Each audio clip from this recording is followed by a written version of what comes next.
Frank Costello is by far one of the most fearsome and depraved gangsters that Scorsese has ever brought to the screen. Not just that, but he's one of the most chilling characters in movie history, point blank. And it's not just because of how he was written, but because Jack Nicholson was essentially rewriting the character on set. Frank Costello feels completely unpredictable because no one, not even Scorsese, knew what he was going to do next. Jack was risking a $100 million production based purely around his creative instincts. And you know what?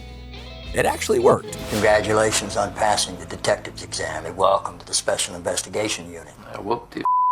Martin Scorsese has made numerous highly acclaimed and widely influential films over his close to 5-decade-long career. And one of the key factors in that longevity is being able to pick collaborators he can trust time and time again.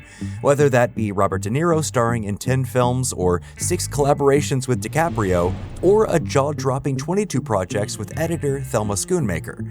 Care to guess how many times Scorsese and Jack Nicholson have worked together? Once. Just once.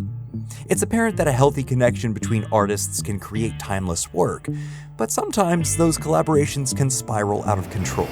And that spontaneity and wild abandon can be the heart of what people respond to. A little healthy behind-the-scenes conflict can create a truly unique character. Don't laugh! This ain't reality TV! The Departed, released in 2006, was based on the 2002 Hong Kong crime epic titled Infernal Affairs. In the film, we followed 2 men. One who's an undercover cop infiltrating the triads, and one who's a triad working his way up the ranks of the police force. It's a cat-and-mouse thriller that has a palpable sense of tension. Repositioned to take place in Boston, The Departed centers on the infiltration of the Irish mob. Originally put together as a starring vehicle for Brad Pitt and Robert De Niro, the film was eventually retooled and 2 of the main characters were recast. Specifically, the 2 parts written for Pitt and De Niro were then given to Matt Damon and Jack Nicholson. Once Nicholson became attached to the screenwriter for the project, William Monahan rewrote many of the scenes to draw the character closer to real-life Irish-American gangster Whitey Bulger, while sharing his name with the prominent Italian mobster Frank Costello. However, this wasn't good enough for Nicholson. He wanted to push things even further, evolve them, really make things his own. He wanted to evolve Costello into something more menacing, something larger than life, something worthy of silver screen immortality. Take this scene. On paper, it's nothing special, just a conversation. DiCaprio's Billy Costigan has come to Costello pleading with him to stay on the straight and narrow, and how does Costello respond? With one of the weirdest and most sinister sequences in any movie ever. But unlike other films, the tension doesn't come from the editing, soundtrack, or camera movements. It's all based on the performances. It's all based on the choices Nicholson is making. DiCaprio seems like he's a terrified spectator, unsure of what's going to happen at any given moment, which, come to find out, is basically true. Nicholson makes a series of increasingly bizarre choices. While DiCaprio is attempting to impress upon him just how dire the situation is, the scene, as scripted, was just Costello talking to Costigan. It was supposed to be a fairly standard crime boss and his lackey scene. However, when it came time to film, Nicholson dropped his pistol. This wasn't in the script. As he awkwardly reached down to the floor, he gives a sarcastic, "That wasn't supposed to happen," eyebrow raise, and performatively comes up with the weapon. He looks down the barrel, pretending to not know how it works, then turns the gun on DiCaprio, and then the entire scene shifts. Jack is now in control of the moment. Immediately escalating the tension, he performs an extended monologue about how there's a rat in their midst. Everything about the scene feels like it's going to go off the rails, and we're watching a man who's completely unhinged, but fully aware of it. During the promotional tour, Nicholson later admitted the gun wasn't in the script at all. After filming the scene the night before, Scorsese wanted a few more takes, so the next day, he wanted to come up with something different and asked a prop master to hide a gun on set and to bring a fire extinguisher as well. Later saying, "The look on his face when I asked for that fire extinguisher was priceless." The scene is as much clown performance as it is a display of just how intimidating Nicholson is as Frank Costello.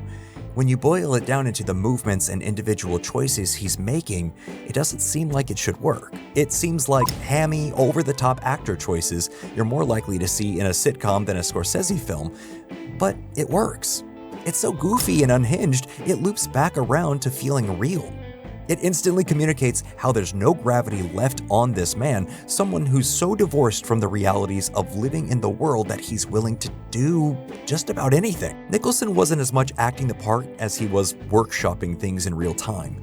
He was figuring out what he wanted to do and then improvising it in real time, like a terrifying game of yes and.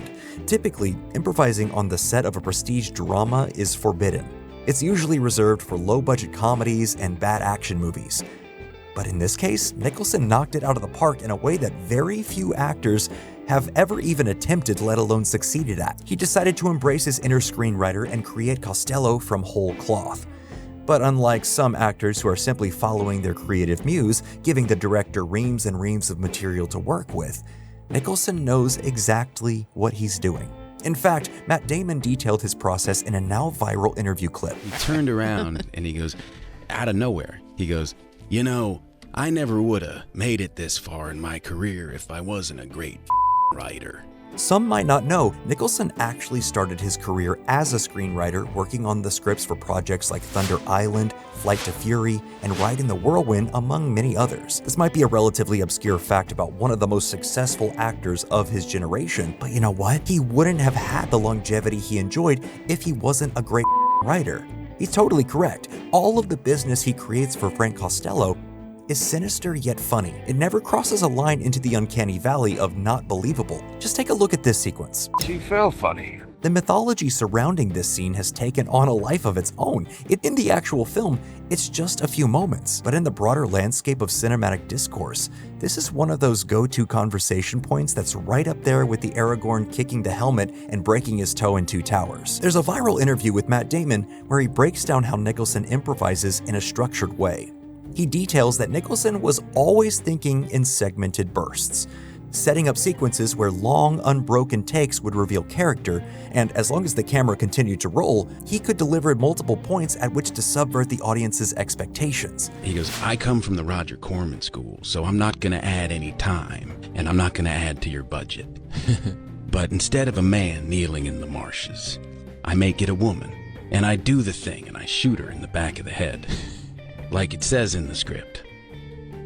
But if you leave the camera rolling, after she falls, I turn to Ray and I say, 'Geez, she felt funny.'" And you can see how Nicholson's approach to a pretty standard scene yielded Scorsese multiple ways of cutting up the conversation. He originally improvised multiple quips and sinister lines, but in the final cut, about half of it made it in.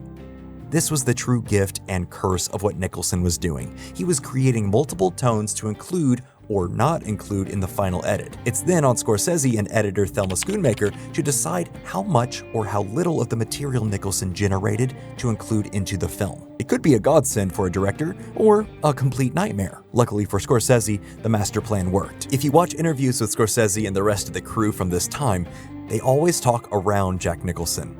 Like, DiCaprio explicitly states he never knew what was going to happen in their scenes together, which was mainly the result of Scorsese giving Nicholson the freedom to put his own imprint on the character during production. Nicholson would offer up countless suggestions for how to improve scenes, making them darker, more sinister, or to build more character into them. In fact, it was also Nicholson's idea to perform the introductory scene between Costello and Costigan with a severed hand in a bag on his desk. Luckily, these ideas are all fairly cost-effective. He's not rewriting an entire sequence or moving characters around, he's just heightening and expanding moments. You can tell he comes from a low-budget background, with many of his early roles being given to him from Roger Corman. No single line in the movie sums up both Nicholson and Costello better than, "I'm an artist. You give me a f***ing tuber, I'll get you something out of it." It's so clear that that's what he thinks he's doing. He's taking what he sees as a decent script and expanding it into something unique and memorable. Originally, the script was written for someone else with a different skill set. It was a more quietly brooding gangster role that better fits someone like Robert De Niro. Nicholson's energy and mania in the film comes from him attempting to maximize the opportunity he's being given, and it shows with every frame he's in. But even after millions of dollars and decades of acclaim, Jack was not resting on his laurels, even when it makes everyone around him have a more difficult day. The behind the scenes paints the ending of The Departed in a new light, doesn't it? Many have rolled their eyes at the ending sequence where after Matt Damon's Colin Sullivan has been shot and a rat runs across the windowsill, facing the Capitol building. The symbolism is so banal and on the nose, it feels like something out of a student film. But when you know that all the best laid plans that Scorsese has been working to prepare were consistently thrown out the window, changed, or completely altered by Nicholson, it almost makes sense, right? Like, it shifts the viewing experience from being one where you leave the movie going, why was Scorsese so on the nose with the ending, to have a sense of pity and empathy for Scorsese. He's an artist too, after all. They say film is a director's medium, and yet it's not. It's a whoever is going to draw the most money medium, and in this case, that was obviously Nicholson, so he had the weight to throw around. Frank Costello works because Nicholson broke the rules. He was able to create an indelible performance and a character that will be remembered for decades to come. Unfortunately, Scorsese and Nicholson never worked together after this, which kind of makes the whole movie even better. Two icons of 70s cinema who got together, made a classic, and then pretended like they didn't stress each other out, but obviously didn't like the experience, so never did it again. At the end of the day, you gotta give it to Nicholson for continually attempting to strive for more, to better himself, and to push deeper into the creative process. And you've gotta have respect for Scorsese for putting up with him. And well, that's all we have for this episode of Nerdstalgic. What do you think? Was the extra effort that Nicholson put in worth it? Let us know in the comments below, and as always, please like, comment, and subscribe for more videos just like this.